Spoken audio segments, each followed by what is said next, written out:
update on my 690. So I pulled apart the fuel lines, everything I had.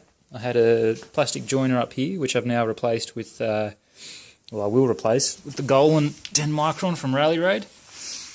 I had this in the tank to help things flex, but when I pulled it out, because I had the Golan in the tank before, the hose was bent over like this with the Golan attached, so that might explain my fuel pressure issues, which I noticed when I put my thumb on the line and the pressure didn't want to push my thumb off like you would with a tap and water. I spoke to the old owner. He did have a FP Huss fuel pump in there. He said that wouldn't have been the issue, but I've put the new one in I bought anyway, just to cover myself on that front. And with the new lines, I took that joiner from the top, the plastic one, it's fuel proof, and put it in between. There's the fuel pressure regulator. I'm pretty sure that's meant to be attached to this part of the housing, the left one here, but I don't really care. It worked fine before.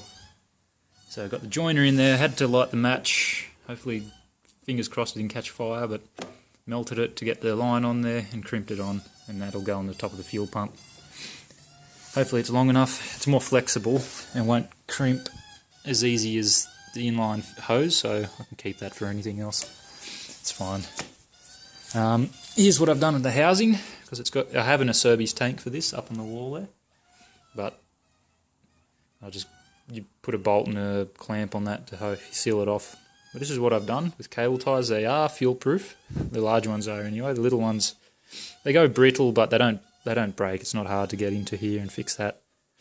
So just drill large holes with the 7mm drill bit off angle, so it's out of the way of everything.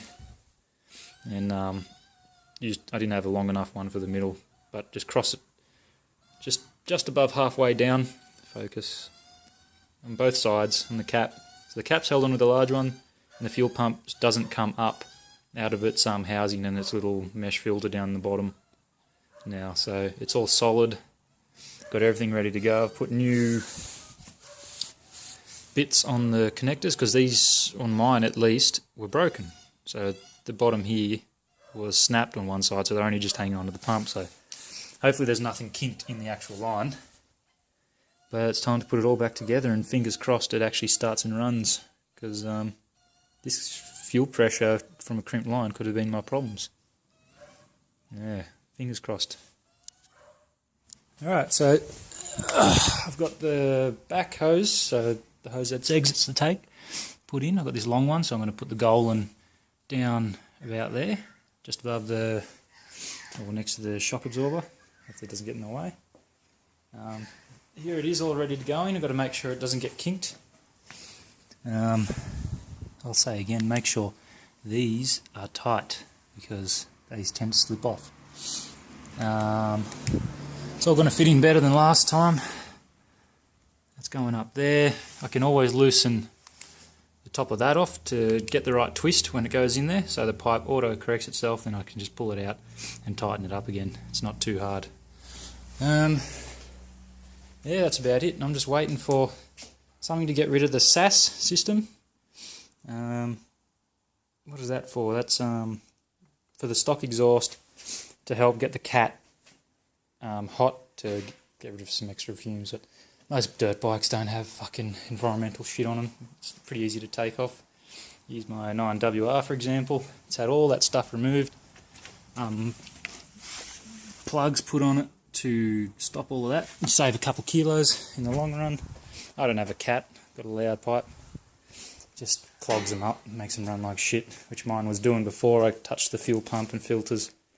It was just stalling out on me constantly, so hopefully now with a clean injector I'll get rid of all this stuff. I bought it off eBay. I'll put a link in description from a fella called Oki. Pretty popular on the forums, makes a blanking plate and all the necessary things to stop you getting a warning light on your dash. But I've got a trail tech because my dash died, surprisingly. And yeah, all I'll need to do is keep the crankcase vent put up here, and I'll get rid of this one, the top vent. So I just need a little miniature cone air filter. I'm not sure how I route it yet, whether I'll put a little rubber pipe on that and then just tuck it up on top of the rocker cover or something, but I don't want it anywhere where water can just easily get to it. Then I'll see how it runs before I put tune ECU on it, because I want to get the open air box on the top. I can't be bothered to get the pod filter and all that set up, so hopefully fingers crossed, we can get this shitty bike running how it's supposed to run. I suppose isn't that every KTM? They run for hard for the first part and then you spend half the next part fixing them. Part 3. So here I have the cover on top of my rocker cover. Looks good, it's nice and flat, fits snug, the anodizing's done really well. Just a bit of Loctite, do it up tight with your hand and then just like half a turn extra. It's only 5 Newton meters of torque on that. Got the kit from Oki on eBay.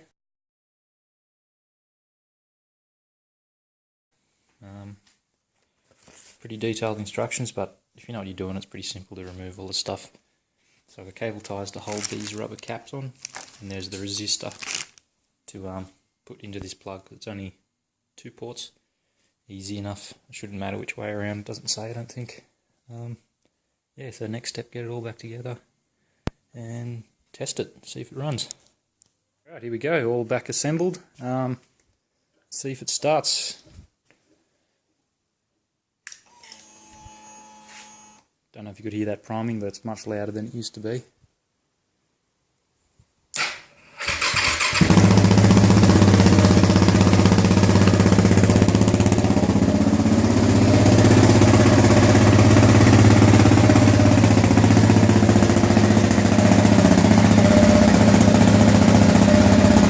Struggling a little bit.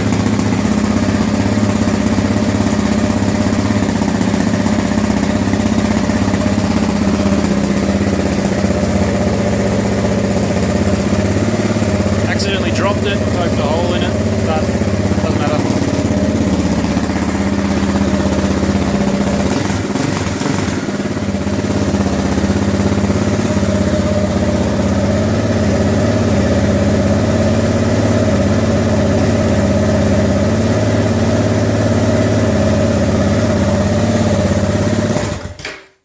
That's heaps better. Well, I'll take it for a ride later.